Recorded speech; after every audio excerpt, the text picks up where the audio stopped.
మా దేశానికి రండి, మీకు కావాల్సిన బిల్డింగ్ కట్టుకోండి, లేదా మేము కట్టించిస్తాం, మా దేశంలో పరిశ్రమ పెట్టుకోండి, పూర్తి స్వేచ్ఛ మీకు, పన్నులు అతి తక్కువ. అమెరికాలో మీ దగ్గర నుంచి గోల్డ్ పీకి వసూలు చేస్తున్నారు, కార్పొరేట్ ట్యాక్స్ అని, ఇన్కమ్ ట్యాక్స్ అని. మా దేశానికి వస్తే అందులో సగం ట్యాక్సులు ఇంకా అవి కూడా కొంతకాలం పాటు ఎగ్జామ్షన్ ఇస్తాం, వచ్చేయండి. ఇది అమెరికన్ బిలియనీర్లకి దుబాయ్ వేస్తున్న కాలం. దుబాయ్, సౌదీ అరేబియా ఈ రెండు కూడా ఒకళ్ళకొకళ్ళు పోటీలు పడి వ్యూహాత్మకంగా అడుగులు వేస్తున్నారు. ఏంటయ్యా అంటే ఆయిల్ అన్నటువంటిది భవిష్యత్తులో దెబ్బతింటుంది, ప్రపంచమంతా కూడా ఎలక్ట్రిసిటీ వైపుకి వెళ్ళిపోతుంది, కాబట్టి దాన్ని మార్చాలి అంటే దాన్ని కష్టం. ఇప్పుడు ఆయిల్ నుంచి లేకపోతే ఈ దేశాల బ్రతుకు ఆఫ్రికా దేశాలలాగా అయిపోతుంది. దీని పరిష్కారానికి వేస్తున్నటువంటి ఎత్తుగడే ఇది.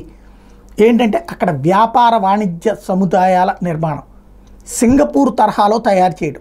అంటే సింగపూర్ ఏంటి, అక్కడ వ్యవసాయము పరిశ్రమలు వాటి మీద వచ్చే ఆదాయంగా అదొక బ్రోకర్ కంట్రీ. ఎవరికి ఏమేం కావాలో అక్కడ కంపెనీలన్నీ ఉంటాయి.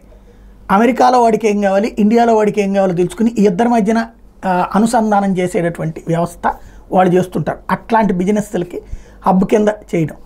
ఈ సందర్భంగా అక్కడ ఉన్నటువంటి జీవన విధానంలో ఎదురయ్యే ప్రాబ్లమ్స్ని దృష్టిలో పెట్టుకుని పూర్తి స్వేచ్ఛగా ఉండేటందుకు అనుగుణమైనటువంటి ఏర్పాట్లు కూడా చేస్తుంది దుబాయ్.